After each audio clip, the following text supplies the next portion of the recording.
सत्यम शिवम सुंदरम। शिव जी कौन है? जब हम शिव की वेशभूषा देखते हैं तो हमें दिखता है डमरू, त्रिशूल, गंगा, नाग, चंद्रमा, भस्म और तीसरी नेत्र, मोक्ष और सिद्धि।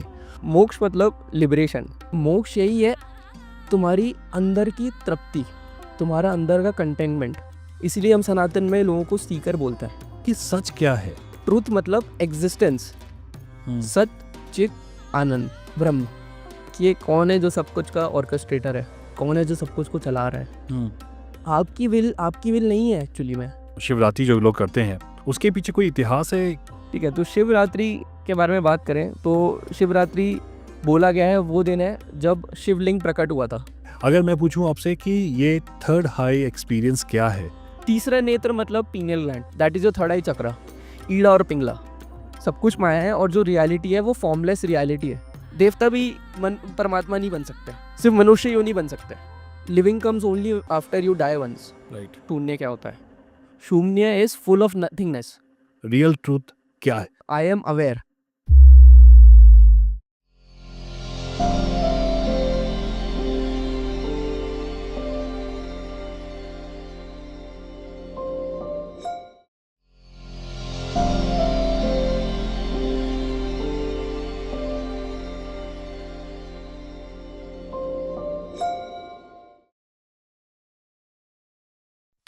दोस्तों, हम भगवान शिव की पूजा अर्चना तो करते हैं, लेकिन क्या हमने कभी पॉज देकर कभी सोचा है कि शिव एक देवता है या एक दर्शन या एक जीवन दर्शन?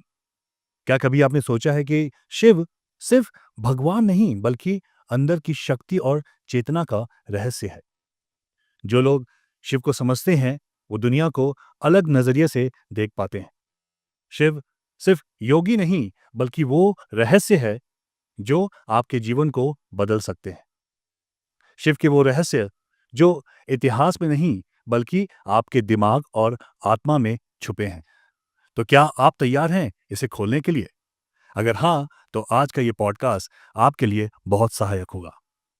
आज के इस पॉडकास्ट पे आप समझेंगे शैव की परंपराएं, रिचुअल्स और शैवलिज्म क्यों है, उनका इतिहास क्या है और उनका दर्शन क्या बताता है। इस वीडियो में हम खासकर अद्वैत शैव दर्शन पर फोकस करेंगे जो कश्मीरी शैव के रूप में विकसित हुआ, और समझेंगे कि कैसे शिव और शक्ति का ये दर्शन हमारी सोच बदल सकता है। इस गहरे इतिहास और इसके अनुभव को डिस्कस करने के लिए आज मैंने इनवाइट किया है एक दार्शनिक को, जिसने शिव की आराधना सिर्फ पारंपरिक रूप से नहीं की है बल्कि विज्ञान और टेक्नोलॉजी के दृष्टिकोण से भी इसे समझा है। तो आज हमारे साथ हैं दुष्यंत गुप्ता, जो पेशे से सॉफ्टवेयर डेवलपर हैं, लेकिन उनकी असली यात्रा शुरू हुई उनके स्पिरिचुअल एक्सपीरियंस और मेडिटेशन के प्रैक्टिस के दौरान। उन्होंने गहरे अनुभव किए जैसे कुंडलिनी, जागरण और समाधि। तो चलिए शुरू करते हैं। Enjoy the show. दुष्यंत, आपका स्वागत है हमारे पॉडकास्ट पे। कैसे हैं आप? मैं बहुत अच्छा हूँ, आप कैसे सर? बहुत अच्छा। तो दुष्यंत, सबसे पहले तो मैं आपके बारे में जानना चाहूँगा, और मैं ये भी जानना चाहूँगा कि ये आज का पॉडकास्ट इतना इम्पोर्टेंट क्यों है, और जो हमारी ऑडियंस है आज वो क्या सीखेगी, और जो भी वो सीखेगी वो उनके लाइफ को कैसे हेल्प करेगी आगे बढ़ने के लिए। ठीक है, तो आज हम बात करेंगे स्पिरिचुअलिटी के बारे में। मेरा नाम है दुष्यंत और I have an Instagram page called the third I experience, जहाँ पे हम लोग स्पिरिचुअलिटी की नॉलेज शेयर करता है। और द गोल इज़ आत्मज्ञान। What does this mean? कि हमें अपने सेल्फ रियलाइजेशन यानी कि इनलाइटनमेंट की ओर, कि हम कौन है, हमारा ट्रू नेचर क्या है। तो ये क्वेश्चन क्यों आया? पूरे रीजन्स एग्जिस्ट जस्ट इसी की वजह से कि पीपल जब बाहर से तंग आ जाते हैं तो उनको अंदर खोखला फील होता है। तो उस चीज़ के लिए वो अंदर झांकते हैं और ये पूछते हैं कि ये एग्जिस्टेंस क्या है, ये क्रिएशन क्या है। वो थोड़े अपने अंदर झांक के देखते हैं कि ऐसा क्या है। तो इसी की वजह से सारे रिलीजन एग्जिस्ट करता है, जहाँ पे वो बोलते हैं कि ये सब कुछ का क्रिएटर ये है।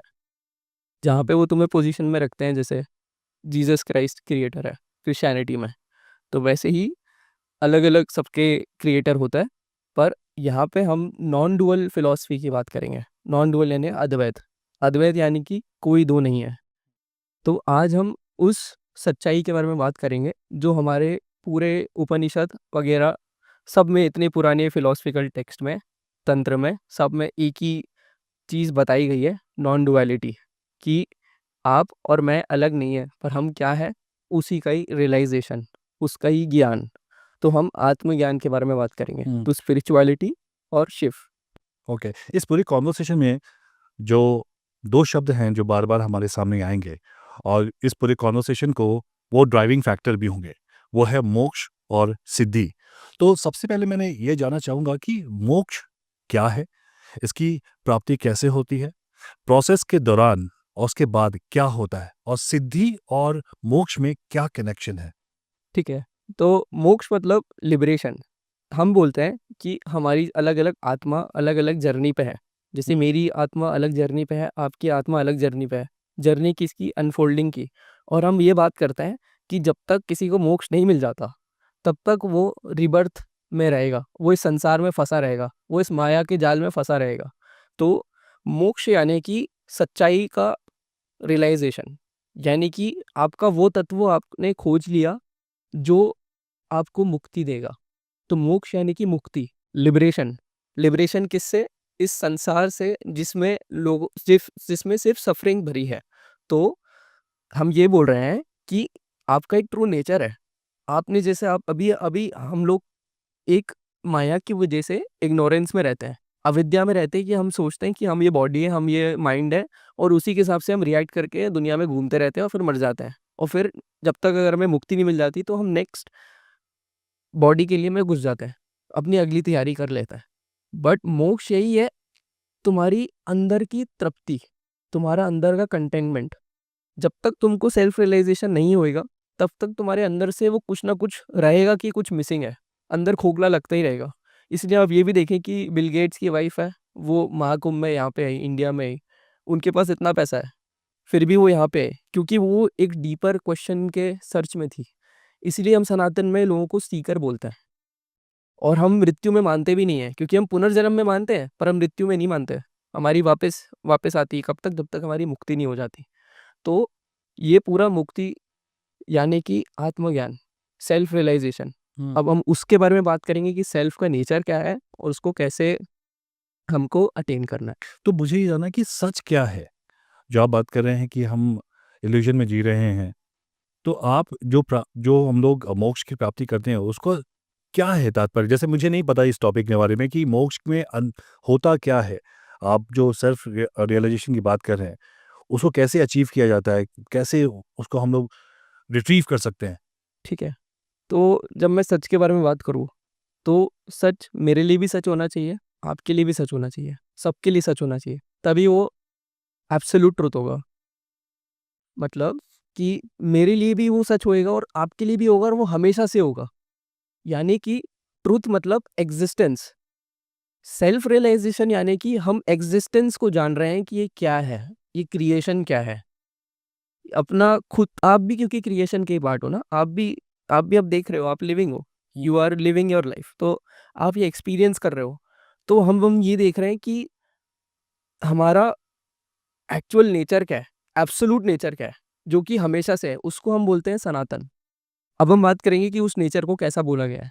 हुँ, सत, चित, आनंद, ब्रह्म। सत मतलब ट्रुथ, चित मतलब कॉन्शियसनेस, हुँ, आनंद मतलब ब्लिस, हुँ, और ब्रह्म मतलब इटर्नल, जो हमेशा से है, यानी कि गॉड, या फिर उसके अलग अलग नाम। हुँ, अभी हम रेफरेंस के लिए हम शिव से बात करेंगे। हुँ, सत चित आनंद यानी कि आपके ट्रू नेचर एक इनफाइनाइट ब्लिस है। यानी कि वो आप आप अभी आनंद को देख रहे हो, पर आपके अंदर ही एक परम आनंद का एक स्कोप है, एक पॉसिबिलिटी है, जो कि खोज के मिलती है, जो कि मेडिटेशन में मिलती है। आप इस क्वेश्चन का आंसर ढूँढते हो कि ये कौन है जो सब कुछ जान रहा है? Who is the knower? आपके और मेरे बीच में कौन कॉमन है जो सब कुछ देख रहा है? तो realization is turning inward and finding the source. ये क्या है जो कहाँ से आ रही है, और हम मृत्यु के बाद कहाँ जाके मिल जाएँगे? सोर्स क्या है हमारा जिसमें हमें वापस विलीन होना है?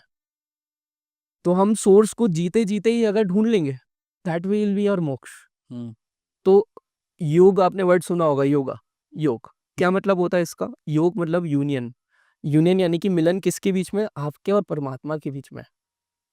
तो that is actual meaning of योग। योग, योग मीन्स यूनियन।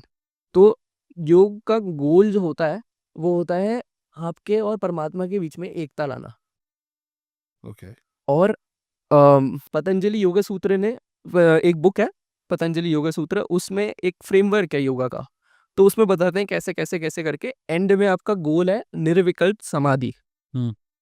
आपने शुरुआत में बोला था समाधि, तो निर्विकल्प मतलब होता है थॉटलेस, समाधि मतलब होता है एब्जॉर्प्शन। यानी कि जब आपका ह्यूमन कॉन्शियसनेस यूनिवर्सल कॉन्शियसनेस में एब्जॉर्ब हो जाए इन अ थॉटलेस स्टेट, जहां पे आप नहीं हो पर एक बीइंग है, सिर्फ है, वो प्योर तत्व है, दैट इज योर शिव तत्व, that is your experience of your infinite bliss. Okay. तो अभी आपने जैसे बात किया मेडिटेशन के बारे में, बात की आपने, समाधि के बारे में बात की, तो मैंने आपकी प्रोफाइल पे देखा कि आपने प्रोफाउंड एक्सपीरियंसेस किए हुए हैं, जैसे आपने कुंडलिनी अवेकनिंग की है और आपने समाधि का भी किया है। तो मुझे आप ये बताओ कि आपके इस प्रोफाउंड एक्सपीरियंस से आपकी सोच पे कैसे चेंज हुआ है? जो लाइफ को देखने का दृष्टिकोण है वो कैसे चेंज हुआ है? ठीक है, तो आपने बोला कि आपने कुंडलिनी करी है, आपने ये किया है, हाँ। तो क्वेश्चन ही ये था कि ये कौन है जो सब कुछ का ऑर्केस्ट्रेटर है, कौन है जो सब कुछ को चला रहा है। हुँ। तो जब आपको नॉन डुअल रियलाइजेशन होता है तो आपको समझ में आता है कि एक्चुअली में एक गॉड है आपके अंदर, वो ही इंटेलिजेंस है यूनिवर्स की, जो हर चीज में प्रेजेंट है। तो आपकी विल नहीं है एक्चुअली में, आपकी विल उसकी विल है, और आप उसका एक डिवाइन कंटेनर हो जिसमें वो एक्सप्रेस कर रहा है अपने आप को। तो ये चीज कश्मीर शैविज्म में काफी अच्छे से शिव शक्ति के रूप में बात करता है। सेम शिव शक्ति को यिंग यांग बोलते हैं, अलग अलग कल्चर में इसके बारे में बात करी गई है। बट हम बात क्या कर रहे हैं? नेचर ऑफ रियलिटी के बारे में, कि क्या है, कौन है जो ये सब कुछ जान रहा है। तो जब सेल्फ रियलाइजेशन के बाद दो चीजें होती हैं। एक तो आपका एक ब्लिस नेचर आपका डिफॉल्ट हो जाता है, कि क्योंकि अब आपको पता है कि आप कौन हो। जैसे कि मैं आपको एग्जांपल दूं, कि मैं अगर आपके बोलूं कि आपके येलो बाल तो अच्छे नहीं लग रहे, तो आपको बुरा लगेगा क्या? नहीं, क्योंकि मेरे येलो बाल नहीं है। हाँ, एग्जैक्टली। तो अगर जब तक इंसान अपने ट्रू नेचर को नहीं जान लेगा तो वो गलत चीज़ों में फंसता रहेगा और उसमें उलझता रहेगा और उसमें इग्नोरेंस में रहेगा, उसमें सफरिंग में रहेगा, गलत चीज़ों से अटैचमेंट में रहेगा। बुद्धिज्म में कोर बात बोलते हैं कि suffering exist why because of attachment. Attachment क्यों? क्योंकि हम अपने रियल नेचर को जानते नहीं है। तो पूरी spirituality is basically transcending the matter, material, hmm. And knowing your spiritual self. अपने आत्मा के, अपने अंदर की स्पिरिट को जाना, ये क्या है। हुँ, हुँ।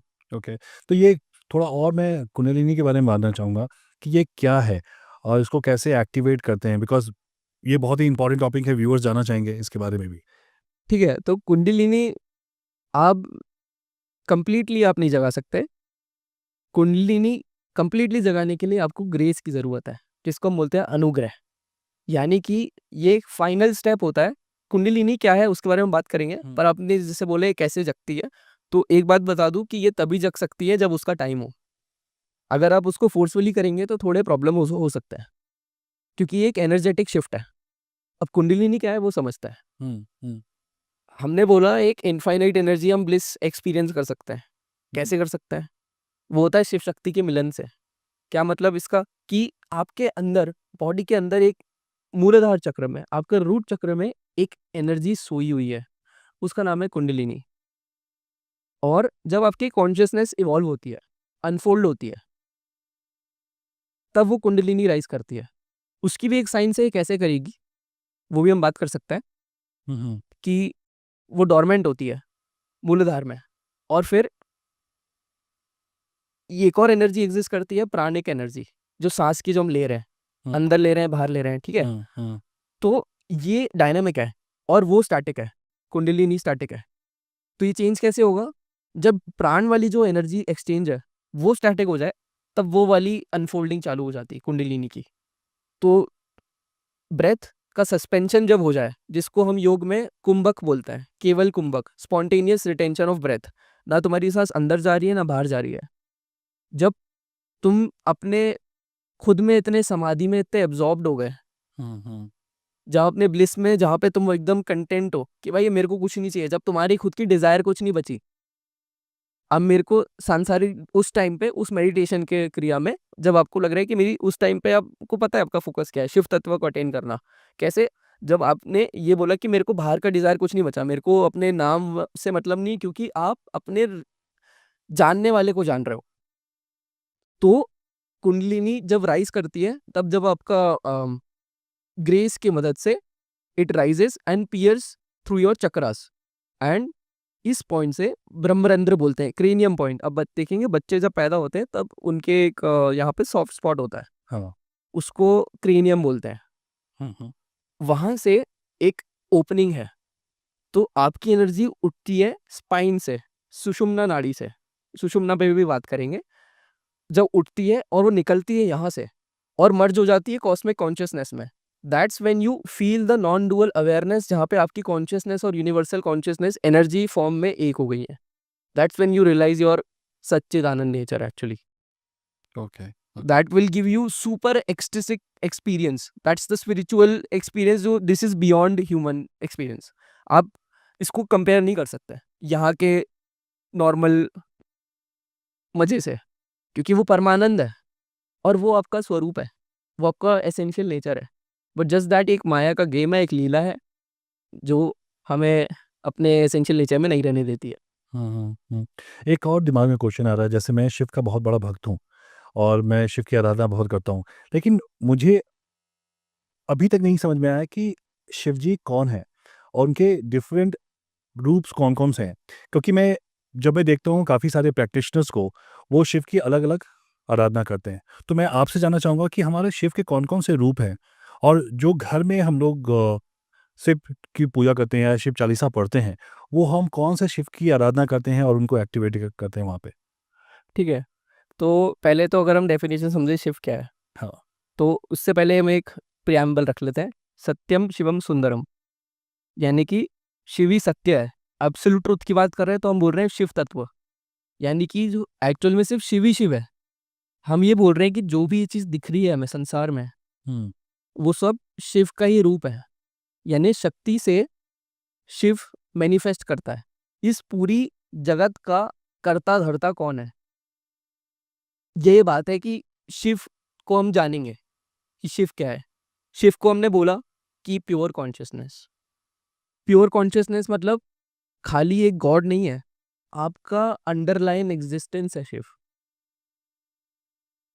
जैसे कि मैं बोल रहा हूँ आई एम अवेयर, मैं बोल रहा हूँ कि मैं अवेयर हूँ। इस स्टेटमेंट में जो एम वाला पार्ट है, बीइंग का कौन है, वो शिव है, यानी कि प्योर कॉन्शियसनेस। एक यूनिवर्सल इंटेलिजेंस जो पूरे ब्रह्मांड में है, वही सेम क्रिएशन, वही सेम एक इंटेलिजेंस की वजह से एक सेल्फ सस्टेनिंग क्रिएशन दिखाती है, और ये इतना सारा संसार हमें दिखता है। तो ये जगत जितना सारा हमने देखा है, इतना सारा कैसे है? क्या ये सिर्फ चांद से है? इतना प्रिसाइज ज्योमेट्रिक, मैथमेटिकल, सिमेट्रिक चीजें होती है नेचर में, ऑब्जर्व करते हैं हम लोग। तो क्या ये सिर्फ एक चांस की बात है? क्या ये सिर्फ चांस की बात है ऑफ कोर्स नॉट। कि इसकी डीपर रियलिटी क्या है? तो शिव यानी कि प्योर कॉन्शियसनेस, और उस प्योर कॉन्शियसनेस आपका ट्रू नेचर है, यानी कि आपके अंदर शिव है। शिव कहीं बाहर नहीं है, शिव कोई बाहर मंदिर में नहीं है, शिव आपके अंदर है। शिव आपको जो दिख रहा है वो मैटर है, वो सिर्फ 5 एलिमेंट से बना है। 5 एलिमेंट्स, 5 ग्रेट एलिमेंट्स, अर्थ, फायर, वाटर, एयर, ईथर। ये 5 एलिमेंट्स हम देख सकते हैं। ये 5 एलिमेंट्स को हम अपने सेंसेस से परसीव करते हैं, और हम इसका एक फॉर्म बना लेते हैं कि मैंने ये देखा। ये वैसे तो अर्थ एलिमेंट से बना है, तो मैंने देखा और मैंने बोल दिया ये तो कप है, पर मैंने माना है ये कप है। मैंने वो परसीव किया है कि मेरे पास एक फॉर्म था ये, और मैंने वो देखा और मैंने अपने मेंटल प्रोजेक्शन से मान लिया ये कप है। बट एक्चुअली में हमारी जो रियलिटी है वो आती है फॉर्मलेस से, यानी कि सोर्स। तो जब हम प्योर कॉन्शियसनेस बोल रहे हैं, that can be said as absolute unmanifested, यानी कि वो जो अभी तक पैदा ही नहीं हुआ। Okay. Shiva is that which is not, जो कि अभी है ही नहीं, यानी कि अभी वो मैनिफेस्ट नहीं हुआ है। हमने बोला कि अनफोल्डिंग होती है, यानी कि शिव वो है जो इनफाइनाइट एनर्जी है, जो कि हर चीज रखने का मैनिफेस्ट करने का ऑप्शन पोटेंशियल रखता है। But that everything is that supreme one energy which is formless. Everything form is coming from formless. So Shiv is your essential nature which is termed as Satchitanand and Brahm, यानी कि वो कभी पैदा भी नहीं हुआ, that is unborn. और unborn नहीं है तो वो सदा से है, that is eternal यानी सनातन है। यानी कि शिव ही सत्य है, यानी कि एब्सोल्यूट ट्रूथ है, वो हमेशा से है। यानी कि एक ब्रह्मांड में परमानंद हमेशा से है। वो तो हम हैं जो अपने ईगो में, अहंकार में अपने आप को कुछ मान लेते हैं कि मैं मेरी बॉडी हूँ, मैं मेरा नेम हूँ, मैं मेरा ये हूँ। मैं एक फॉर्म अपने आप से अज्यूम कर लेता हूँ और अपने ही माया के कारण अपने ही दुख में रहता हूँ, और ये चलता रहता है जब तक आपको मुक्ति नहीं मिल जाए। मुक्ति क्या है? आपकी सेल्फ रियलाइजेशन, आपके अंदर का एसेंशियल नेचर का जानना कि कौन है जो जान रहा है। Knowing who is the knower, observing who, ये कुछ से क्वेश्चन पूछना कि am I the observer, am I the observed. तो ये ऑब्जर्वर क्या है यहाँ पे? ठीक है, तो ऑब्जर्वर की बात कहाँ से आई? जैसे मैं ये कब देख रहा हूँ, जैसे मैं ये कब देख रहा हूँ, करेक्ट। तो इस देखे जाने की क्रिया में क्या क्या हो रहा है, इस नॉलेज में क्या हो रहा है। एक मैं जो देख रहा हूँ नोअर, मैं अपने आप को नोअर की पोजीशन में रख रहा हूँ, और एक ये मैं कप को देख रहा हूँ कि ये कप है, मैं मान रहा हूँ इसका एक ये फॉर्म ले रहा है कप का, मैंने इसको बोला ये कप है। ओके। तो एक मेरा हो गया नोअर, एक हो गया नोन, और ये तीसरा हो गया एक्ट ऑफ नोइंग। तो जब प्योर नॉलेज डिवाइड हो जाती है तीन में, तो वो रिलेटिव रियलिटी रहती है, क्योंकि वो मेरे और इसकी बीच की हो गई। बट हमने जब बोला ऑब्जर्विंग द ऑब्जर्वर, यानी कि एब्सोल्यूट रियलिटी जानना क्या है जो एक है, तो हम बेसिकली ये जो बाहर देखते हैं, बाहर नहीं देख के हम अंदर जान रहे हैं। ओके। अंदर जब हम मेडिटेशन में हम अंदर उतरेंगे, बाहर के सेंसेस से ज़्यादा हम देखेंगे, फिर भी अवेयरनेस तो रहेगी ना। हमने क्या बोला था कि हमारा जो नेचर है दैट इज़ ऑफ अवेयरनेस, तो अवेयरनेस है, अगर बाहर पे भी रहेगा और अंदर भी देखेंगे तो भी अवेयरनेस रहेगी। तो that knowing who is the knower is comes through meditation. So we are saying कि जो सेल्फ रियलाइजेशन है, गॉड रियलाइजेशन है, आपके अंदर के परमात्मा है को है, आपको ढूंढना पड़ेगा अपने अंदर, कहीं बाहर नहीं, अपने अंदर। तो ये शिव के जितने रूप हैं उनके बारे में थोड़ा बताइए कि जो मैंने देखा है, जो शिव के डिफरेंट डिफरेंट रूप हैं। जैसे मैंने लास्ट पॉडकास्ट किया था, एक स्वामी जी से किया था, अघोरी हैं वो, तो उन्होंने बताया था कि वो फोकस करते हैं भैरव पे, महाकाल पे, राइट? वो कौन सा रूप है और कौन कौन से रूप हैं जो कि we should know about the different aspect of Shiva? ठीक है, तो अगर हम कश्मीर शैविज्म की से चलें और तांत्रिक टेक्स्ट की बात करें, तो हम ये देखते हैं कि भैरव कौन है। भैरव सब कुछ है, जो क्रिएशन का, जो हम जैसे इसको हम डिवाइड करते हैं, क्रिएशन, सस्टेनेंस और डिस्ट्रक्शन, जैसे हमने क्रिएशन को बांटा है ट्रिनिटी में, इन सब का जो मिलन है, एक जो मैनिफेस्टेशन, यानी कि ये जो तीन कॉस्मिक फंक्शंस हैं, ये जो मैनिफेस्ट कर रहा है एवरीथिंग दैट देयर इज, जो सब कुछ है, जो totality, that is Bhairav. Okay. That is Bhairav. Bhairav का मतलब है the terrible one who destroys your ego. यानी कि भैरव को अगर जानना है तो आपको अपना माइंड हटाना पड़ेगा। He will kill your ego. Ego as a game of mind, but to know reality is to transcend your mind. So Bhairav is that supreme light. हाँ, अब इसका एक उसका स्वरूप क्या है, उसका नेचर क्या है? प्रकाश और विमर्श, यानी कि it's a self glowing light. एक अनंत, जो हमने ब्लिस की बात करी थी, that comes in manifestation as a light, तो प्योर लाइट एकदम ही इनफाइनाइट एनर्जी के साथ, दैट इज भैरव।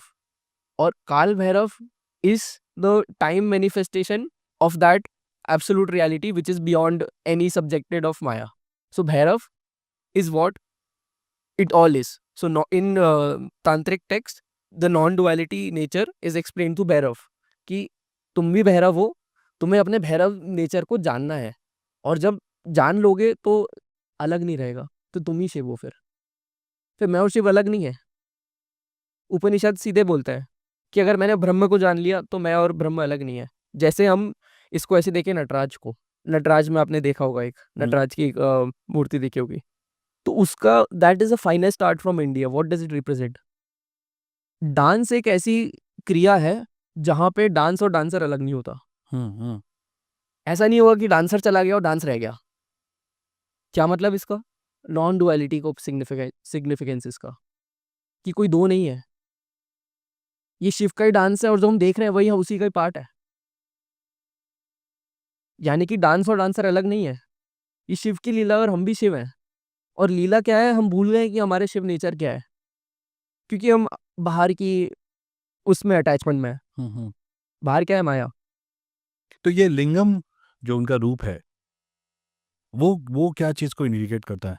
तो अगर आप शिवलिंग को देखेंगे हाँ। तो it comprises of 2 things, that masculine और फेमिनिन का पार्ट।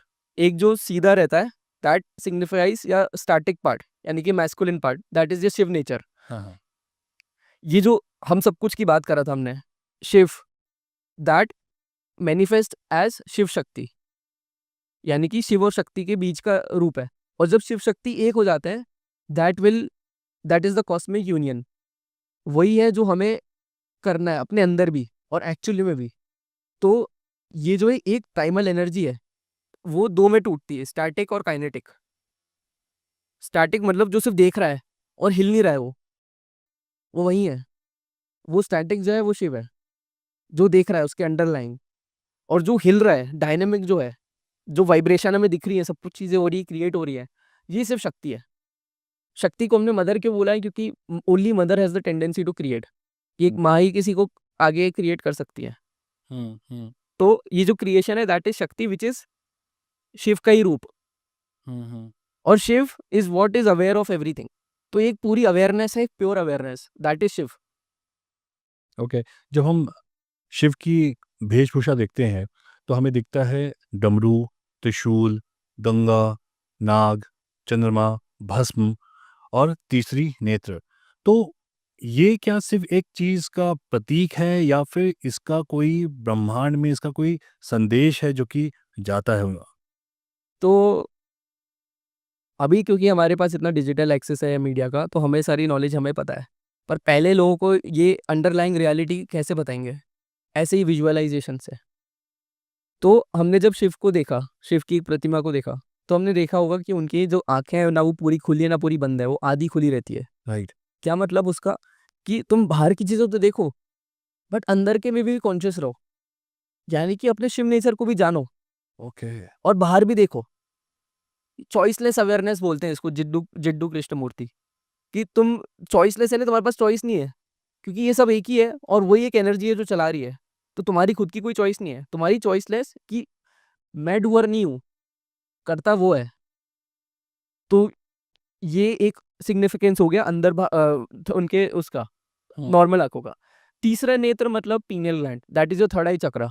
अभी हमने क्या बोला कि आईज जो है वो देखती है और उससे परसीव होती है, उससे डुअलिटी आती है। नॉन डुअलिटी कैसे ऑब्जर्व करें? नॉन डुअलिटी करेंगे आंखें बंद करके मेडिटेशन में, ये हमने बात करी थी। मेडिटेशन में हमें क्या करना होता है? हमें अपने थर्ड आई चक्र पर फोकस करना पड़ता है। यहाँ पे भी एक पीनियल ग्लैंड है, that is a doorway to your infinite. ये चीज़ मेडिकल साइंस ने भी थोड़ा टाइम स्किप किया है, ये बोल के कि इट्स यहाँ पे स्पिरिचुअल फिनोमिनल होता है। पीनियल ग्लैंड आपके ब्रेन में एक ग्लैंड है which is responsible for your spiritual experiences. जैसे डेथ भी होती है, डेथ से जस्ट पहले 7 सेकंड पहले आपका ब्रेन एक केमिकल रिलीज करता है, that is through your pineal gland. तो ये जो आपकी थर्ड आई है, आपके pineal gland, that is your Shiva नेत्र। एंड आपका जो हमने नॉन डुअल रियलाइजेशन की बात करी कि कुंडलिनी जाननी है, ऊपर जाननी है, ये तभी पॉसिबल है जब आपकी थर्ड आई अलाइंड हो हर चीज से। तो your gateway to non duality is through your third आई।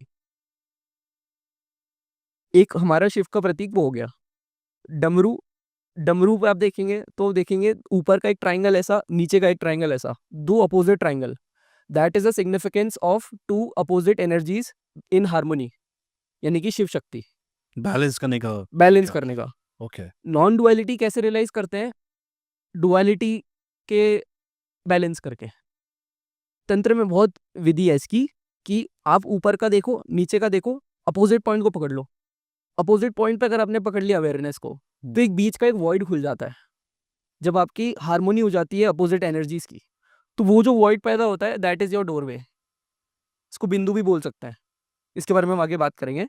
पर ये जो पूरा मैस्कुलिन और फेमिनिन का बैलेंस, और दूसरा डमरू से जो वाइब्रेशन की जो पूरी एनर्जी है, जैसे हम निकोला टेस्ला बोलते हैं कि if you want to learn about the secret of universe, think in the terms of energy, frequency and vibration. कि सब कुछ ही ऊर्जा है, तुम्हारे अंदर भी ऊर्जा है, पर हम अभी अपने एनर्जी एस्पेक्ट को नहीं देखते। अभी हमारे में मटेरियल साइंस में जो हम देखते हैं, सब साइंस का बात पढ़ते हैं, वहाँ पे हम अपने आप को एनर्जी वाले उसमें नहीं देखते। तुम्हारा ऑरा क्या होता है वो हम नहीं बताते हैं। तो ये योगिक साइंस है। तुम्हारे अराउंड की तुम्हारी सिर्फ एक ये जो तुम्हारी बॉडी है, ये सिर्फ ग्रॉस बॉडी है। इसके ऊपर भी तुम्हारी और भी बॉडीज होती हैं। एक तुम्हारी सटल बॉडी होती है जहाँ पे तुम्हारे कार्मिक इंप्रेशंस रहते हैं। एक तुम्हारी ब्लिस बॉडी होती है जो कि तुम्हारी ट्रू सेल्फ है। तो अलग अलग रियलिटीज एग्जिस्ट करती हैं अलग अलग मैनीफोल्ड में। तो ये जो आपका स्पिरिचुअल अवेकनिंग है, दिस इज बेसिकली योर ये कॉन्शियसनेस अनफोल्डिंग। आपकी अनफोल्डिंग उस परम तत्व तक, उस कोर तक। यानी कि आप ऐसे देखो कि एक प्याज है, प्याज में बहुत सारे छिलके होते हैं, माया के मान सकते हैं। आपका काम क्या है, वो छिलके को हटा के देखना कि कोर में क्या है। तो मेडिटेशन में जब तुम when you turn inward, you are peeling off the ignorance. और त्रिशूल की बात करें तो मैस्कुलिन और फेमिनिन बैलेंस करने की बात करें नॉन डुअलिटी के लिए, तो वैसे ही सेम हमारे लेफ्ट नोस्ट्रिल और राइट नोस्ट्रिल में अलग अलग नाड़ीज होती है, एनर्जी चैनल्स होती है that carry masculine and feminine energies. Ida और पिंगला, एक एक जो अब लेफ्ट से नोस्ट्रिल सांस ले रहे हो, राइट से नोस्ट्रिल सांस ले रहे हो, सिर्फ सांस नहीं, प्राण है तुम्हारी बॉडी में। जब मरते हो तो प्राण चले जाते हैं, तो ये प्राण अब ले रहे हो अंदर। तो वो प्राण को बैलेंस करना, मैस्कुलिन और फेमिनिन को, वो जब बैलेंस होती है आपकी ईड़ा और पिंगला, तो आपकी एक तीसरी नाड़ी खुलती है that is Sushumna. That is the goal. जब आपके मैस्कुलिन और फेमिनिन बैलेंस हो जाएगा energies, that's when your Sushumna opens up. और वो सुषुम्ना जो है that runs along your spine. तो आपके जो बेस ऑफ द स्पाइन में जो एनर्जी है that rises up and leaves your body and connects to that cosmic consciousness. Okay, that is the part of Trishul. हाँ, trishul can also be signifying that. और एक और चीज है कि तीन तीन का क्या सिग्निफिकेंस है। तो कश्मीर शैविज्म को त्रिका भी बोला गया है। त्रिका मतलब कि ये जो रियलिटीज है ये थ्री फोल्ड में एग्जिस्ट करती है। कि एक एब्सोल्यूट रियलिटी है, एक हम है, और एक बीच का रिफ्लेक्शन है। यानी कि आप इसको ऐसे देखो कि अगर आप गाड़ी चला रहे हो तो एक मिरर में देख रहे हो आप, और आपको पीछे शहर दिख रहा है। तो आप देख रहे हो शहर, पर क्या एक्चुअली में आप शहर देख रहे हो? आप तो मिरर देख रहे हो ना, आपको दिख रहा है शहर उसमें। तो हम बोल रहे हैं कि ये जो सब कुछ है that is a self reflection of Shiva. यानी कि सब कुछ नेचर जो है वो शिव का ही नेचर है। तो ये तीन रियलिटीज में, एक मैं जो ग्रॉस मैनिफेस्टेशन में देख रहा हूँ, दूसरा इसका एक सटल पार्ट जहाँ पे मीट करते हैं, और तीसरा एक एब्सोल्यूट पार्ट जो कि सोर्स है। तो फॉर्मलेस, फॉर्मलेस और ये फॉर्म, तो ये तीन चीज़ों में रियलिटी एग्जिस्ट करती है। और भी इसके इंटरप्रिटेशन है त्रिका में कि हर चीज़ कैसे तीन में है। और सेम सेम जो थ्री वाली कॉन्सेप्ट है सेम तमिल शैविज्म में भी है, because Tamil Shaivism and Kashmir Shaivism comes from the same Agamas text. Okay, उस पर तो हम आगे बात करेंगे, लेकिन मुझे जानना है कि चंद्रमा और नाग, इनका भी कोई प्रॉपर सिग्निफिकेंस है? तो चंद्रमा मतलब क्या? Cooling energy. कूलिंग हमने जब बात करी थी कि शिव शक्ति का जो तत्व है, उसमें हमने बोला स्टैटिक क्या है? शिव। तो दैट चंद्रमा is signifying your moon lunar energies, that your cooling energies. तो शिव इज मेडिटेशन पार्ट में कि जो ऑब्जर्वर है एक स्टिल है, प्योर स्टिलनेस है। तो शिव जी को देखेंगे तो वो एक मुद्रा धारण करके बैठे हैं। तो वो एक मेडिटेशन में ही बैठे हैं। करेक्ट। तो वो अवेयर है पूरी चीज़ों से, वो सब कुछ जानते हैं, वो सबके नोअर है, हर चीज़ के जानने जाने वाले हैं। He is the eternal knower, he is the cosmic intelligence. तो त्रिशूल भी वही है। चंद्रमा इज आपका कूलिंग एनर्जी की इट्स अ स्टैटिक, और that also exist as absolute unmanifested. कि एक था कि जैसे हम बिग बैंग के बारे में बात करें तो हम बोलते थे कि बिग बैंग से पहले सिर्फ एक एनर्जी थी, ओनली वन, और कुछ नहीं था, सिंगुलैरिटी थी। कि इनफाइनाइट एनर्जी थी एक स्टिल। फिर प्रोजेक्शन चालू हुआ, तो वो है शिव शक्ति कैसे शिव एक में दो हुआ, कैसे शिव शक्ति, ये कश्मीर शैविज्म समझाता है। ओके। तो इस पे जैसे जो श्रावण का महीना होता है, जो शिव चालीसा शिवरात्रि जो लोग करते हैं, उसके पीछे कोई इतिहास है कुछ ऐसा, या फिर? ठीक है, तो शिवरात्रि के बारे में बात करें तो शिवरात्रि बोला गया है वो दिन है जब शिवलिंग प्रकट हुआ था। तो एक इसकी ऐसी स्टोरी है कि विष्णु और ब्रह्मा में ये बात चल रही थी कि कौन ज़्यादा बड़ा है, कि मैं बड़ा हूँ कि तुम बड़े हो। तो ब्रह्मा ने बोला कि ब्रह्मा जी ने बोला कि मैं ज़्यादा बड़ा हूँ क्योंकि मैं रचेता हूँ, मैं क्रिएटर हूँ। ब्रह्मा मतलब यानी कि इस पूरे सेल्फ सस्टेनिंग क्रिएशन में वो क्रिएशन का एस्पेक्ट। तो ब्रह्मा ने बोला कि मैं बड़ा हूँ, ब्रह्मा जी ने बोला मैं बड़ा हूँ क्योंकि मैं क्रिएटर हूँ। विष्णु जी ने बोला कि मैं तो सस्टेनर हूँ, मैं बड़ा हूँ। तो ये बात चल रही थी इनकी। तो वहां पे शिवलिंग प्रकट हुआ है। शिवलिंग कैसे, वो एक इनफाइनाइट पिलर प्रकट हुआ। फिर शिव जी ने बोला कि अच्छा, अगर तुम में से जो भी ज्यादा बड़ा है वो मेरे इस अंत को ढूंढ के बताए, एंड को ढूंढ के बताए। तो ब्रह्मा जी ऊपर गए अपने स्वान में, और ये विष्णु जी नीचे आए अपने दूसरे उसमें वाहन में। विष्णु जी ने हार मान ली कि मेरे को नहीं मिला उनका अंत। ब्रह्मा जी ने उनका बोला कि मेरे को तो मिल गया, झूठ बोला। और शिव जी को पता चला कि उनको झूठ बोला। अच्छा। तो इन्होंने काल भैरव को प्रकट किया। उन्होंने उनको इतना ज्यादा गुस्सा आया कि इन्हें झूठ बोला, उन्होंने ब्रह्मा जी का 5th हेड काट दिया। इसलिए आप काल भैरव की जब प्रतिमा देखोगे, आपको उनके हाथ में आपको एक वो मिलेगा, स्कल मिलेगा। तो उसका क्या प्रतीक है कि वो ब्रह्मा जी का 5th हेड है। तो काल भैरव को बोलते हैं कि उनने क्योंकि एक बहुत ही बड़े ब्राह्मण की हत्या करी, इसलिए उसका प्रायश्चित करने उनको नीचे भेजा काशी में, कि यहाँ जाओ और अपने ब्रह्म हत्या की उसका कर्म भरो। तो इसलिए वो काशी आए थे, और फिर उसकी स्टोरी है पूरी। तो इसका स्टोरी का कंक्लूजन ये निकलता है कि एक ही सबसे बड़ा है, और मैं क्लेम नहीं कर सकता मैं सबसे बड़ा हूँ, क्योंकि एक एटर्नल है, सोर्स है, गॉड है, शिव है, वही सब कुछ है। तो अगर हम लोग समराइज करें तो आपने बताया है कि शिव की जो शक्तियां हैं वो चित्त, आनंद, इच्छाएं, ज्ञान और क्रिया, प्रिया, ये है। ओके। अगर मैं पूछूं आपसे कि ये थर्ड हाई एक्सपीरियंस क्या है, क्योंकि आपने काफ़ी बार उसका जिक्र किया, तो वो क्या है? ठीक है। तो अब हम दूसरा एस्पेक्ट पकड़ेंगे, हम लोग जाएंगे उपनिषद में, मांडुक्य उपनिषद में। तो उसमें डिस्क्राइब करते हैं 4 state of consciousness. Western psychology सिर्फ 3 स्टेट ऑफ कॉन्शियसनेस रिकॉग्नाइज करती है, बट हमारे उपनिषद में चौथी स्टेट भी है। इसको समझते हैं। 4 स्टेट कौन सी? जागृत, जागृत यानी कि मैं देख रहा हूँ, मैं उठा हुआ हूँ, मेरी आंखें खुली हुई है, मैं बाहर में अभी जैसे हम हैं, तो ये जागृत स्टेट है। ओके। दूसरा है स्वप्न। एक्टिविटी जिसको कहते हैं। हाँ, कि मैं अपने आप को मान रहा हूँ कि आई एम दिस बॉडी, या इस स्टेट में, हाँ। जागृत स्टेट में।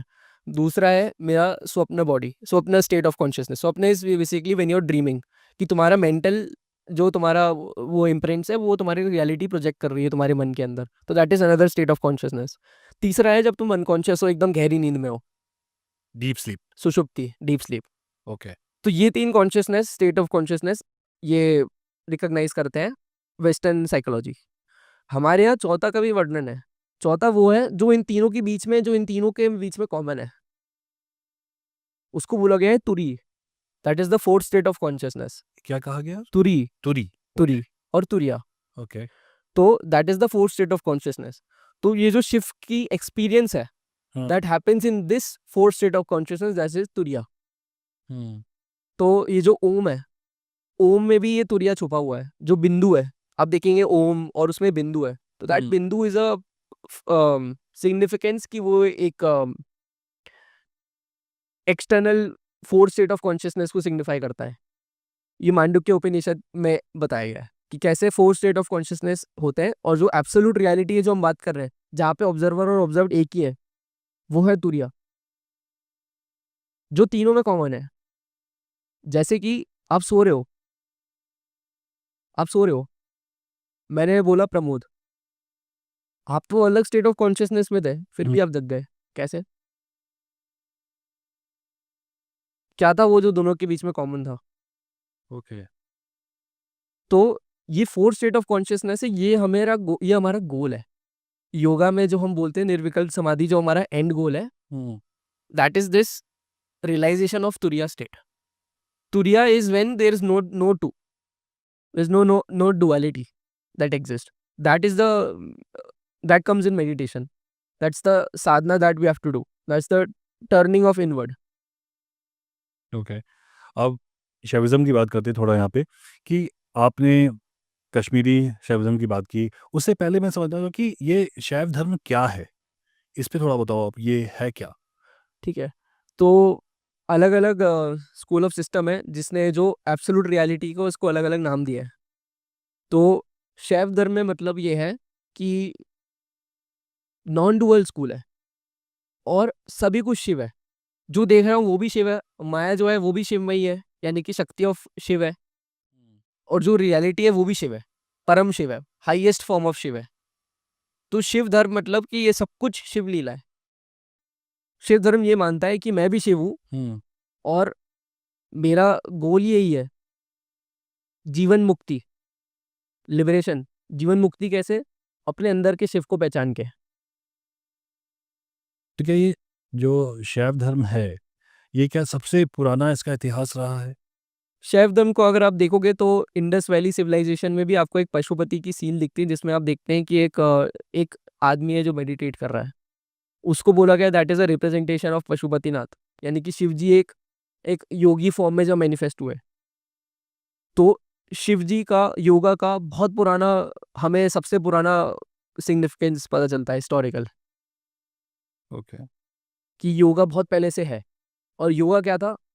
योगा एक एक और एक बात और जानने की, इंडस वैली सिविलाइजेशन काफ़ी इंटेलिजेंट सिविलाइजेशन होती थी एक्सटेंट होने से पहले। तो उनने अपने रियलिटी को जान लिया था योगा मेडिटेशन से, तो उन्होंने वो सील पे बनाया कि आगे वाली जनरेशन देखे क्या है ये। तो इतना पुराना चीज़ एक मेडिटेशन करते हुए शिव पशुपतिनाथ के फॉर्म में, तो शिव धर्म काफ़ी पुराना है। तो सबसे पहला धर्म क्या वही है, हिंदू धर्म? हिंदू धर्म नहीं होता। हिंदू वर्ड क्या होता है? हिंदू वो जो इंडस के इधर रहते हैं, इंडस वैली के इधर रहते हैं, उनको हिंदू बोलते हैं, ब्रिटिशर्स बोलते हैं। हमारे यहाँ सनातन वर्ड चलता है। सनातन। सनातन मतलब एटर्नल, शाश्वत, राइट। जो कभी पैदा ही नहीं हुआ, जो हमेशा से है, जो हमेशा रहेगा। तुम मर जाओगे पर वो सोर्स तो हमेशा रहेगा। तुम फॉर्म लेके आए हो टेम्परेरी, और तुम जाओगे वापस फॉर्मलेस में। अगर तुम पहचान गए तुम्हारा फॉर्मलेस नेचर क्या है, तुम्हारा नेचर जो है वो फॉर्मलेस है, वो शिव नेचर है। ओके। तो काफ़ी मैंने ये भी सुना है, तमिल आपने बताया था कि तमिल शैविज़्म है, कश्मीरी शैविज़्म है, और कौन-कौन से हैं? ठीक है, तो तमिल शैविज्म में बहुत सारे इसी के स्कूल आते हैं कि शिव और शक्ति के बीच में, कि शक्ति कौन से अलग अलग है। जैसे कि ये सिर्फ एक फिलॉसफी नहीं है, ये एक लिविंग रियलिटी भी है।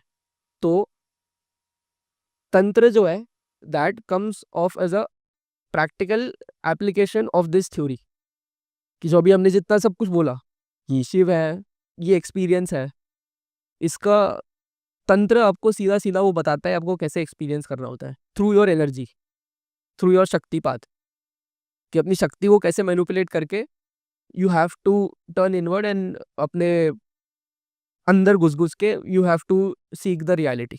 तो tantra is the straightest way how you can transcend. तो ये तंत्र वाली चीज तमिल शैविज्म में भी आई। एक गुरु थे तिरुमूलर करके। तिरुमूलर कश्मीर शैविज्म और तिरुमूलर का सेम ही सिद्धांत था, आगमास से। तो तिरुमूलर एक योगी थे बहुत बड़े, जो कि वहाँ से नॉलेज लेके आए, जो सेम कश्मीर शैविज्म के ऋषियों को मिली, और फिर वहाँ वो तमिलनाडु गए और वहाँ पे उन्होंने सेम तंत्र वगैरह चालू किए, जहाँ पे तमिल शैविज्म उन पे सिद्धांत पे रहा। तो तमिल शैविज्म और कश्मीर शैविज्म एक्चुअली सेम बात ही बोलते हैं। तमिल इतने सबसे इंटेलिजेंट सिविलाइजेशन है हमारे, जिसको मैं मानते हैं, जिसको मैं मानता हूँ, क्योंकि अब ऐसे देखोगे चेस प्लेयर्स भी सबसे ज़्यादा तमिल के ही दिखता है। तो मैं तो बोलता हूँ कि सबसे ज़्यादा प्रोटेक्टेड, जिनको कभी अटैक नहीं हुआ है, जिनकी सबसे इवॉल्व कल्चर है, वो तमिल के एक्चुअल जो एग्जिस्टिंग कल्चर जो बचा है, प्योर कल्चर, वो था। तो वो भी यही मानते हैं, कश्मीर वाले भी यही मानते हैं, दोनों का सेम ही चीज़ है। और कर्नाटका का? कर्नाटका का एक अलग सिद्धांत है, वहाँ पे थोड़ा डुअलिस्टिक है। तो इसमें कश्मीर में भी सारे नॉन डुअल नहीं है, कि वहाँ पे वो मैं पहले मानते कि ये अलग है, मैं अलग है। डुअल एग्जिस्ट करता है जब तक तुम्हारी इग्नोरेंस नहीं हट जाए। तो आपने किसी को एक कंट्रोलर माना और तब तक वो डुअलिटी में है, पर जब आपने अपने नॉन डुअल नेचर को जान लिया तो वो भैरव वाला हो गया कि भैरव और शिव में ये अलग है। भैरव और शिव एक तरीके से एक ही है, but Bhairava is non dual और Shiva comes of age dual, कि वो शिव है और मैं नहीं। तो जहाँ तक मैंने रिसर्च किया था तो देखा था मैंने, कर्नाटका में वीर शैव है, तमिल में द्वैत है और कश्मीरी में अद्वैत है। ये हाँ क्या डेफिनेशन है इसका? हाँ, तो जैसे तमिलनाडु में जो शैविज्म है दैट इज ऑल्सो मोनोइस्टिक, यानी कि इसको और समझाएंगे, जैसे वहाँ पे मुरुगन को मानते हैं, लॉर्ड मुरुगन। अब मुरुगन कौन है? Murugan is an compassionate form of Shiva. तो विस्तार में बताओ आप इसको थोड़ा सा। ठीक है, तो अम, पहले हम ये समझते हैं कि हम इसमें लॉर्ड किसको बोला गया है। लॉर्ड बोलते हैं सदाशिव को। सदाशिव क्या है? इस मैनिफेस्टेशन की प्रोसेस में from absolute manifested to manifested, इसकी बीच में एक स्टेट है दैट इज फॉर्म फॉर्मलेस वाला, that is what we call Sadashiv, that is what we can experience. So we say कि इस पूरे क्रिएशन का जो लॉर्ड है इस नेचर का, that is Sadashiv. So Sadashiv is basically what self sustaining. जैसे उसके सदाशिव के 5 सर बताए, that 5 sir is basically what is the 5 cosmic functions of Shiva. क्या है वो?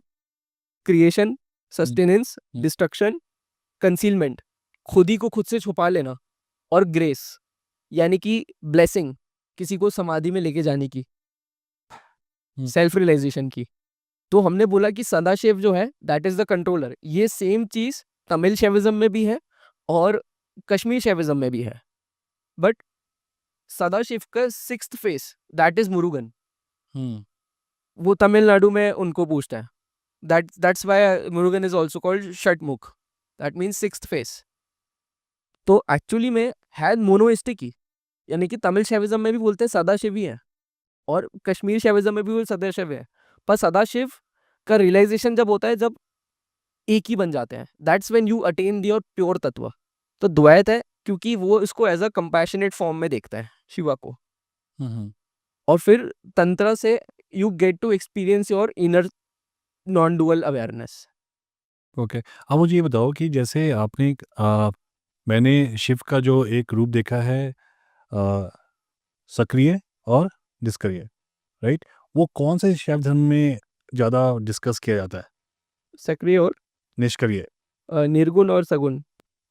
तो ये शायद आप अद्वैत से बोल रहे हैं कि अद्वैत वेदांता एक आदि शंकराचार्य की फिलॉसफी, हाँ। जिसमें ब्रह्म को निष्क्रिय बोलते हैं। निष्क्रिय यानी कि इनर्ट, यानी कि वो बोलते हैं कि सब कुछ माया है, सब कुछ माया है, और जो रियलिटी है वो फॉर्मलेस रियलिटी है। और सक्रिय में होता है कि ये सब डायनेमिक एस्पेक्ट भी जो है दैट इज ऑल्सो शिव।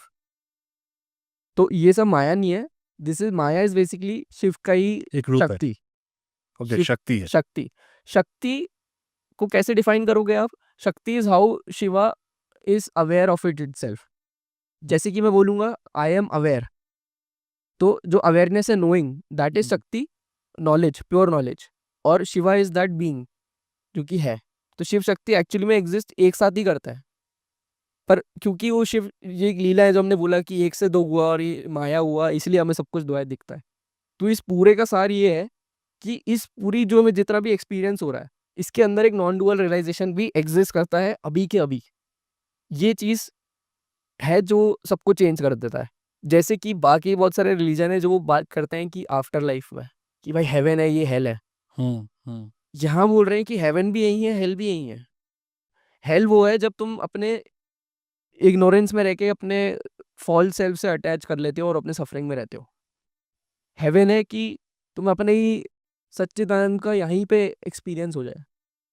जो हम मनुष्य योनि है जो हमें मिली है, हम अलग अलग योनि बोलते हैं, फॉर 84 lakhs योनीज है, तो हम बोलते हैं मनुष्य ही एक ऐसी योनि है जो इवॉल्व करके आया है, जो कि परमात्मा की प्राप्ति करने के वो है, पॉसिबल पोटेंशियल रखता है।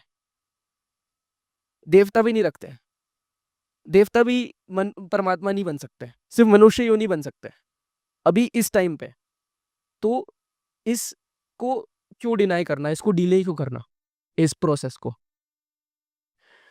मेन दिक्कत क्या है, हम लोग डेथ से डरते हैं, हम लोग डेथ को फेस नहीं करना चाहते हैं, राइट। क्योंकि हमें पता ही नहीं वो क्या है।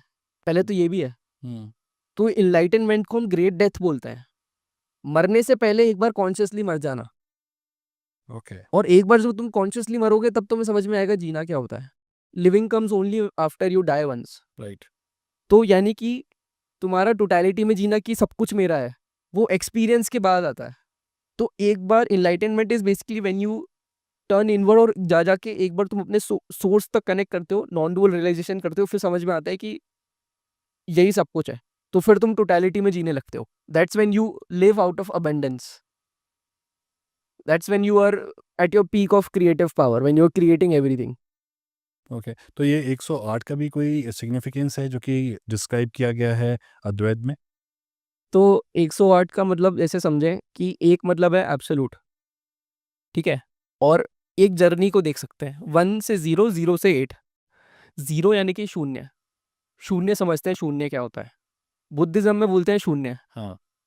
वो जो बोलते हैं वो आधा पार्ट है, वो शून्य एम्प्टी बोलते हैं। पर यहाँ पे क्या बोलते हैं, शून्य इज नॉट एम्प्टी, शून्य इज फुल ऑफ नथिंगनेस। वो एम्प्टी है क्योंकि वहां पे कोई ऑब्जेक्ट एग्जिस्ट नहीं करता है उस फील्ड में, उस फील्ड ऑफ अवेयरनेस में। तो अगर शून्य यानी कि हमें 1 से 0 पे जाना है, हम अपने आप को ये मान रहे हैं, हम 0 अपने शून्य एक रियल आइडेंटिटी पे जाएंगे। 1 से 0 बनना है, जब हम 0 बनेंगे हम कुछ नहीं रहेंगे, वही सब कुछ होगा। 8 यानी कि इन्फिनिटी, वही सब कुछ है। जो 0 है वही इनफाइनाइट है, जो कुछ भी नहीं है वही सब कुछ है, जिसका जो कभी पैदा ही नहीं हुआ है।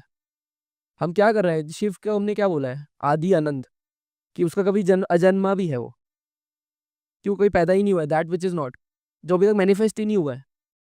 तो ये जो साइकिल है जिसमें अनमैनिफेस्टेड से मैनिफेस्टेड हो रहा है, हमारा काम क्या है, हम अगर हमें जानना है कि क्या रिसोर्स है हमारा जिसमें हमें विलीन होना है, तो हमारा काम है मैनिफेस्टेड से अनमैनिफेस्टेड में वापस उतरना।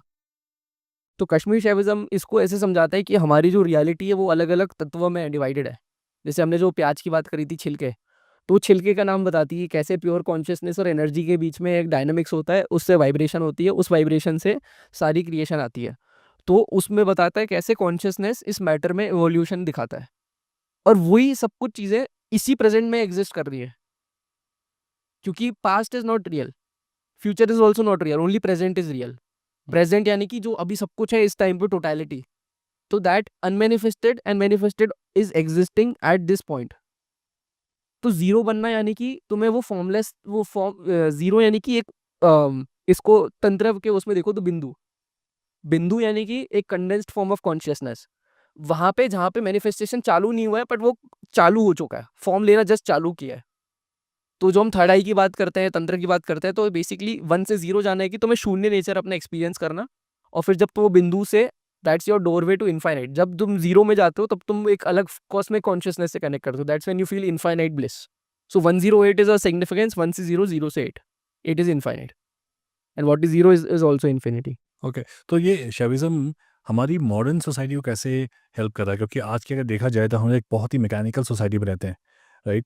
जहाँ पे डिवीजन, इंटॉलरेंस की बात हो रही है, सोशल मीडिया की बात हो रही है, सब कुछ चेंज होता जा रहा है। तो ये कैसे हमारे जो आज हम यूथ की बात करें बेसिकली, तो ये कैसे हम लोग हमारे यूथ को सही डायरेक्शन दे सकता है कि रियल ट्रूथ क्या है, सेल्फ ट्रूथ जिसको कहते हैं? तो जितनी भी दिक्कतें हो रही हैं, जितनी भी प्रॉब्लम्स हो रही हैं, वो इसलिए हो रही है क्योंकि इंसान अपने असली स्वरूप को जानता ही नहीं है, हम्म। क्योंकि वो अपने असली आइडेंटिटी को नहीं जानता है। वो अपने टेम्परेरी नेचर को सही मानता है और उसी के हिसाब से करता है। बट फिर भी वो खुद से प्यार करता है, ये समझना कि सब कुछ जो भी इंसान कर रहा है वो प्यार से ही कर रहा है। उपनिषद साफ साफ बोलते हैं कि जो प्यार होता है वो आत्मा से होता है।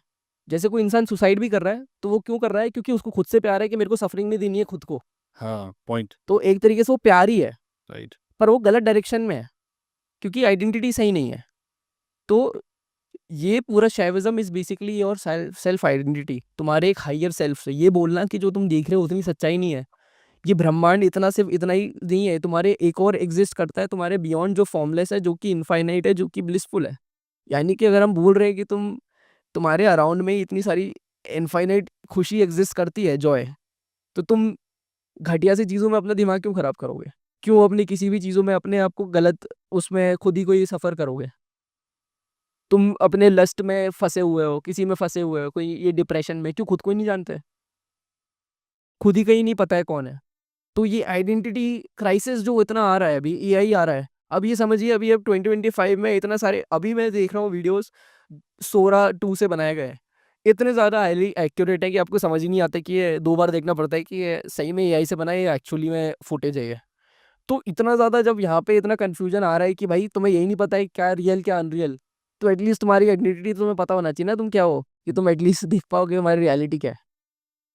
तो this everything spiritual progress is everything. एक बार आपको अंदर जाना है, एक बार आपको जानना और एक बार आपको पता चल गया, that's when you are content, that's when you live of as जीवन मुक्त। फिर तुम्हें कोई परेशानी नहीं होगी, then you will fearless. Upanishad बोलते हैं where there is duality there is fear.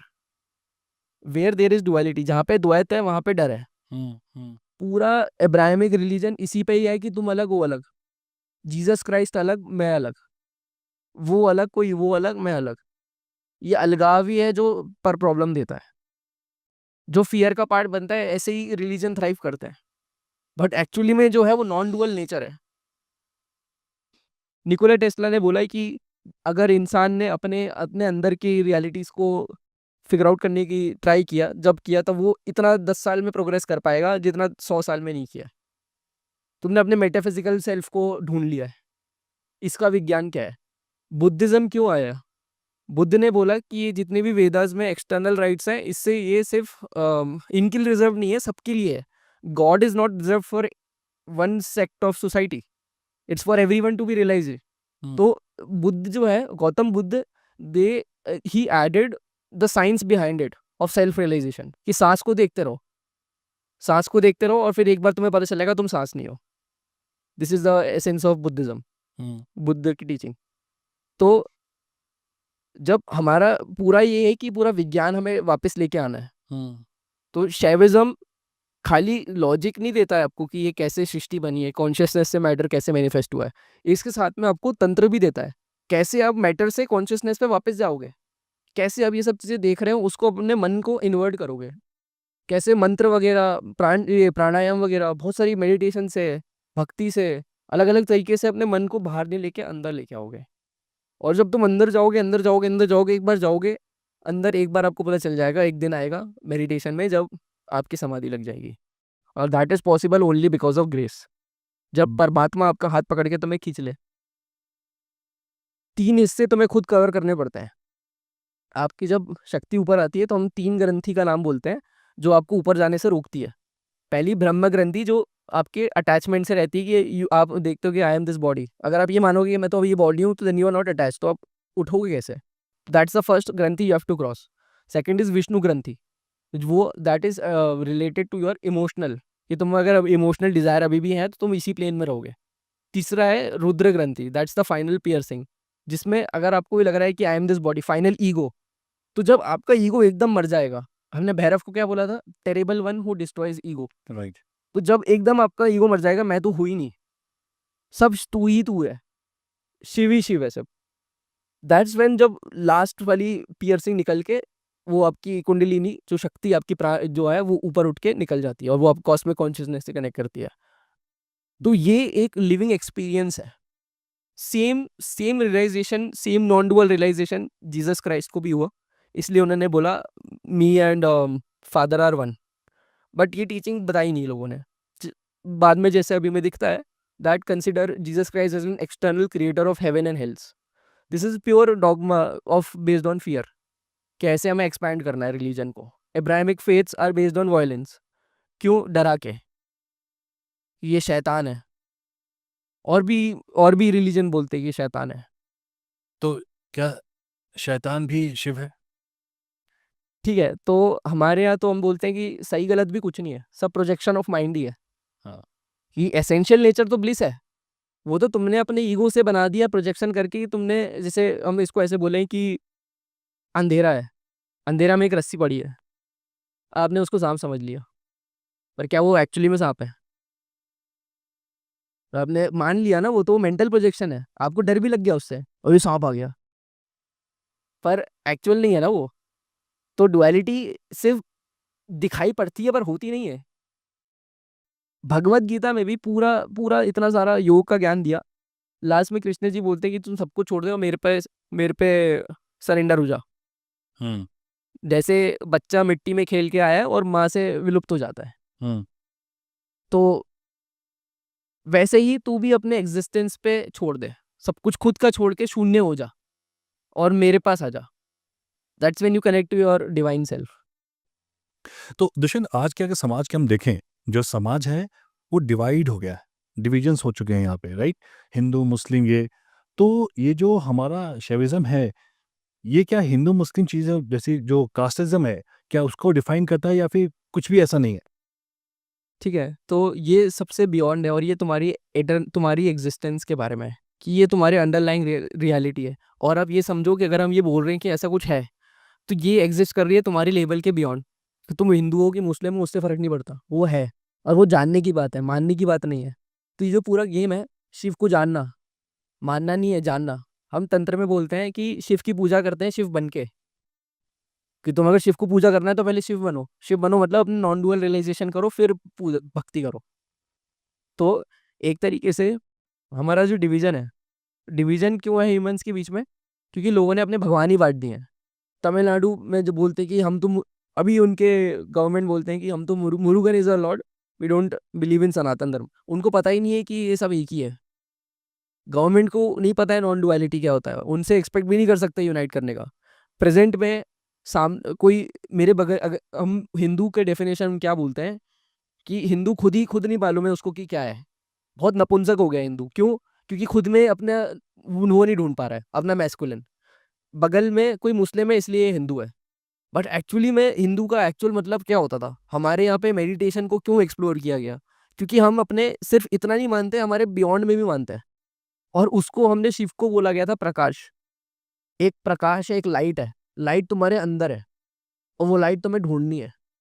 और कुरान में भी जो गॉड का में प्रकाश एक कॉमन चीज है, प्रकाश तुम्हें ढूंढना है। कुरान में काफी सारी चीजें एक्स्ट्रा आ जाती हैं उसमें, दैट विल कीप असाइड। पर मेन हमारा फंडामेंटल हम ये मान रहे हैं कि क्या ढूंढना क्या है।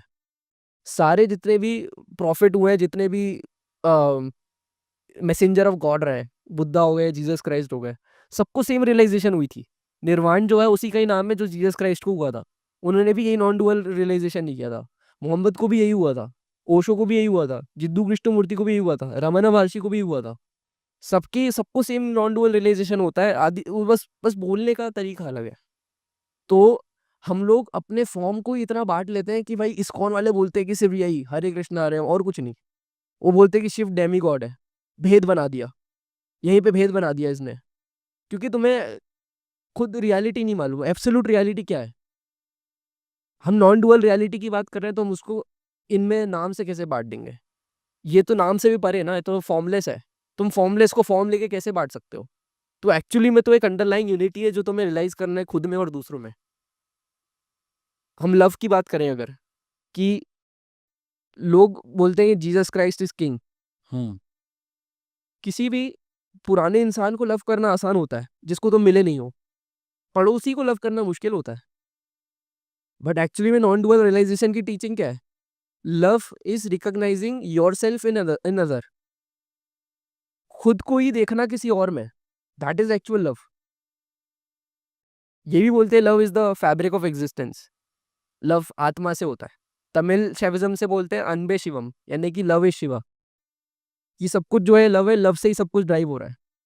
हम्म। तो कहीं ना कहीं मुझे लगता है ना कि धर्म में बहुत रिफॉर्मेशन की ज़रूरत है। क्या कहते हो आप? तो चेंज का नाम ही यही है कि जैसे प्रकृति है यानी चेंज, तो चेंज की तो ज़रूरत ही है।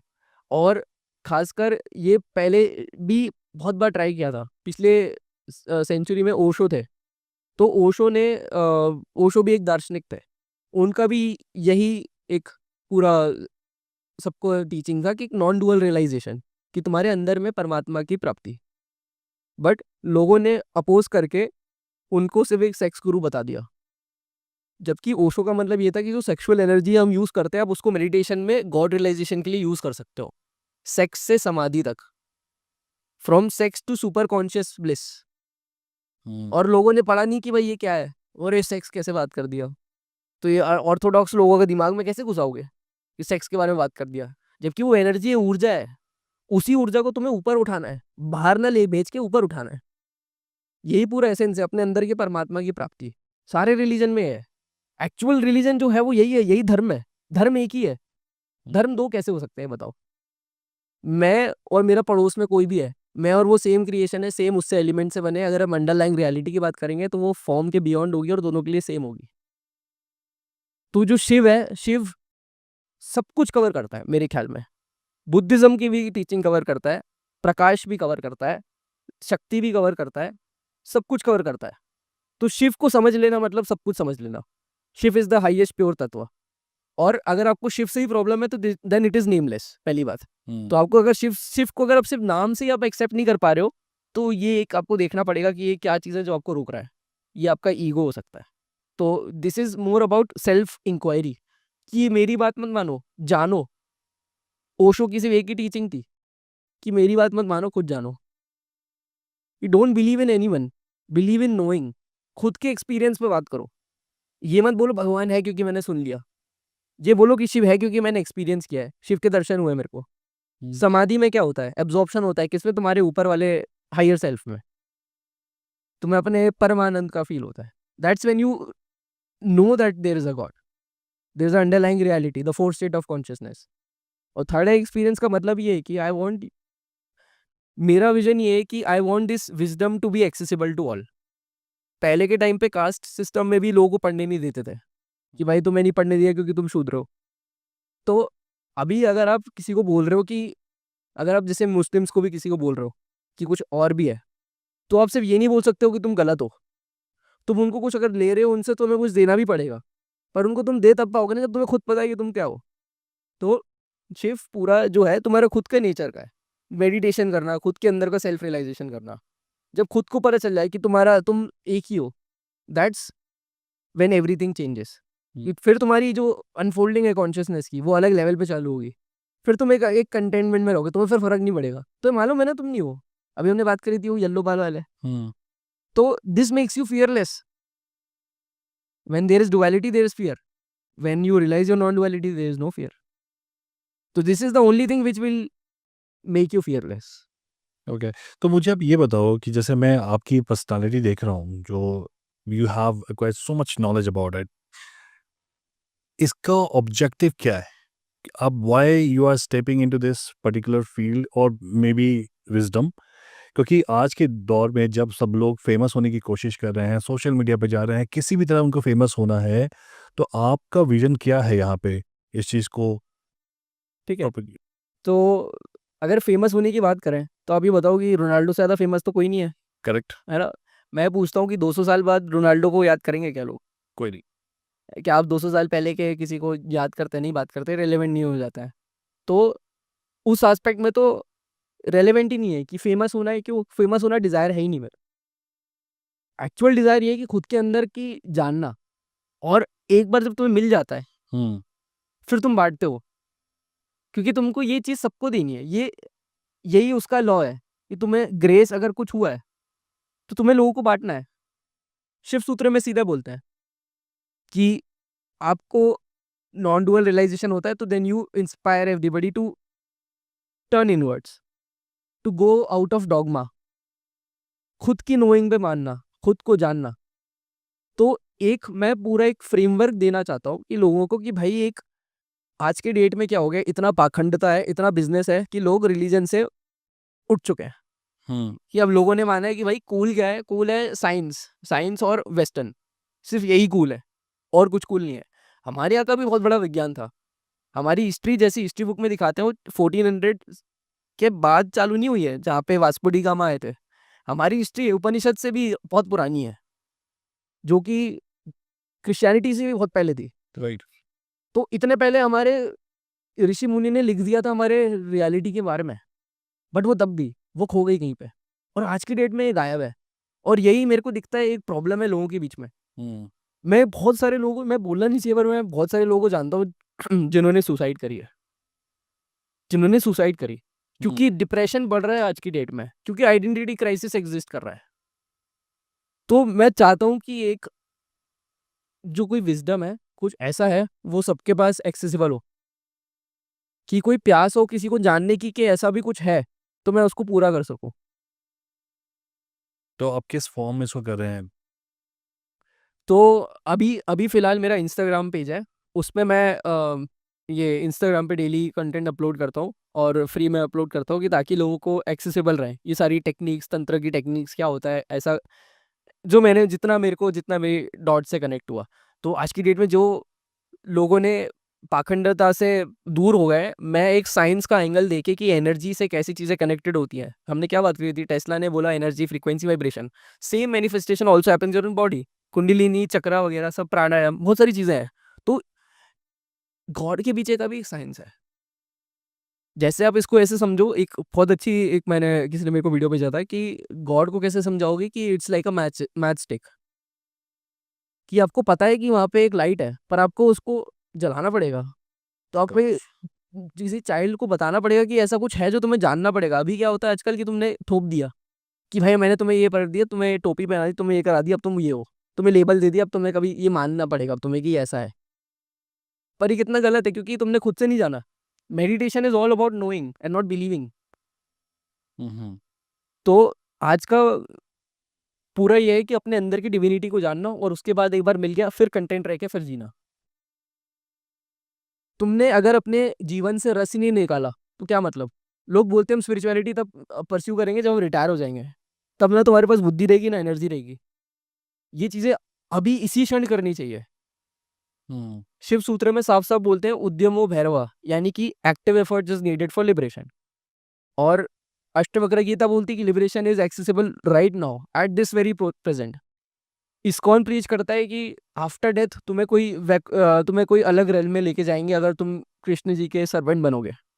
ये वापस आफ्टर लाइफ डर में आ गया, द्वैत में आ गया। बट एक्चुअल तो अद्वैत है।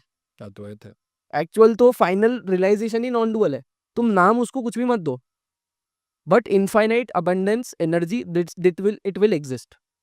तो आपने बुक में भी यही मेंशन किया जो आपने अभी बुक लिखी है। हाँ, तो मेरा बुक लिखने का पूरा यही था कि इतनी सारी चीजें जो इतना डेंस है, इसको एक मॉडर्न फॉर्मेट में लेके आना, उपनिषद से चीजें लेना, तंत्र से लेना, शैविज्म से, कश्मीर शैविज्म से लेना, अलग अलग चीजों से लेके आना, और एक यूनिफाइड स्पिरिचुअल फ्रेमवर्क देना, ताकि लोग इनलाइटनमेंट समझ सके क्या होता है। और जिसको किसको भी जिसका लगता है कि उसका टाइम आ गया स्पिरिचुअल प्रोग्रेस करने का, सबका अलग अलग आता है, सबकी अनफोल्डिंग अलग अलग टाइम पे होती है।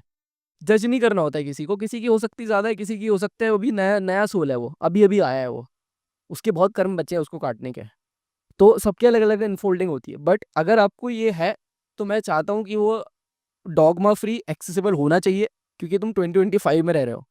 और अगर इंडिया का यूथ नहीं करेगा ये काम, तो we can not expect anybody else. मैं अमेरिकन नहीं एक्सपेक्ट करूंगा सोसाइटी से कि वो मेरे को मेरे विज्ञान के बारे में बताएंगे कि मेरे उपनिषद में क्या लिखा है। अगर मेरे को उपनिषद का विज्ञान चाहिए, तो मेरे को एक एक्चुअली कोई कोई बंदा चाहिए जो जिसको मैं ट्रस्ट कर पाऊँ। Osho was one of them, पर ओशो को लोग समझ नहीं पाए और वो चला गया। अब एक्सेसिबिलिटी यहाँ पे है, तो मैं भी काफ़ी कुछ ओशो को एडवोकेट करता हूँ और काफ़ी चीज़ें मैं सीखता हूँ उनसे।